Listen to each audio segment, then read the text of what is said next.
सुप्रभात बच्चों। आज हम लोग हिंदी व्याकरण में लिंग विषय पढ़ेंगे। इस पाठ में हम लोग सबसे पहले पढ़ेंगे लिंग की परिभाषा, लिंग कितने प्रकार के होते हैं और कुछ स्त्रीलिंग पुल्लिंग शब्द पढ़ेंगे। तो बच्चों सब अपनी हिंदी व्याकरण किताब निकालेंगे, पाठ 6, उसमें आज का डेट डालेंगे। तो बच्चों लिंग को हम लोग इंग्लिश में जेंडर कहते हैं। तो इसकी परिभाषा क्या होगी? लिंग किसे कहते हैं? संज्ञा के जिस रूप से उसके पुरुष या स्त्री होने का बोध हो उसे लिंग कहते हैं। संज्ञा शब्द में आप लोग को पढ़ा चुकी हूँ, नाम वाले शब्दों को हम लोग संज्ञा कहते हैं। तो संज्ञा के जिस रूप से स्त्री या पुरुष जाति का बोध हो उसे हम लोग लिंग कहते हैं। अब लिंग कितने प्रकार के होते हैं?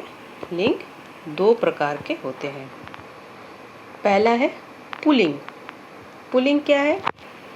जो शब्द पुरुष होने का बोध कराते हैं उसे पुल्लिंग कहते हैं, यानी लड़का। उदाहरण के तौर पे भाई, चूहा, दर्जी, धोबी इत्यादि। दूसरा भेद क्या है? स्त्रीलिंग। स्त्रीलिंग क्या है? जो शब्द स्त्री होने का बोध कराते हैं उसे स्त्रीलिंग कहते हैं, जैसे लड़की। तो इसके अंतर्गत कौन कौन से शब्द आते हैं? बहन, चूहिया, धोबीन, दर्जीन इत्यादि। तो ये स्त्रीलिंग हुए। जैसे कि आपकी किताब में कुछ रंगीन शब्दों से स्त्रीलिंग और पुल्लिंग बताए गए हैं वाक्य के आधार पर। पहला है राजा पढ़ता है, सुमन पढ़ती है, रमेश खेल रहा है, मीरा खेल रही है। देखिए, जब स्त्रीलिंग पुल्लिंग से हम लोग वाक्य बनाते हैं तो उसमें भी बदलाव होता रहता है। तो बच्चों, जैसे राजा और रमेश के लिए हम क्या पढ़ रहे हैं? पढ़ता है, खेल रहा है। मीरा और सुमन के लिए हम लोग क्या पढ़ रहे हैं? पढ़ती है, खेल रही है। क्यों? क्योंकि राजा और रमेश क्या है?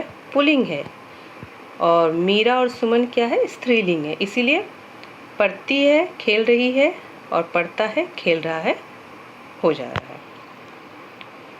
अब मैं आपको पहले ही पढ़ा चुकी हूँ लिंग की परिभाषा और उसके भेद। इसको आप लोग एक बार पढ़ लेंगे। अगले पेज में कुछ पुल्लिंग और स्त्रीलिंग शब्द दिए गए हैं। इन शब्दों को आप लोग ज़ोर ज़ोर से घर में पढ़ेंगे और शब्द याद करेंगे। इसके बाद हमने इस पाठ में क्या सीखा है? जिन शब्दों से पुरुष जाति तथा स्त्री जाति का बोध हो उसे हम लोग क्या कहते हैं? लिंग। लिंग 2 प्रकार के होते हैं, पुल्लिंग और स्त्रीलिंग। अब बोर्ड में मैंने कुछ शब्द लिखे हैं। इन शब्दों को आप लोग लिंग बदल कर लिखेंगे। ये आप लोग का गृह कार्य है।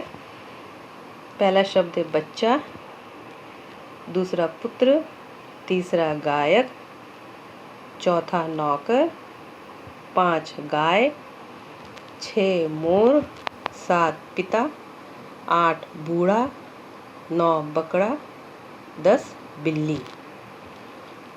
तो गृह कार्य क्या है? हमने सीखा लिंग की परिभाषा और भेद और लिंग बदलो। इन सब कार्य को आप लोग कॉपी में अच्छे से लिखेंगे। उम्मीद करती हूँ कि आप लोग को ये पाठ समझ में आ गया होगा। इस पाठ को आप लोग घर में अच्छे से पढ़ेंगे। धन्यवाद।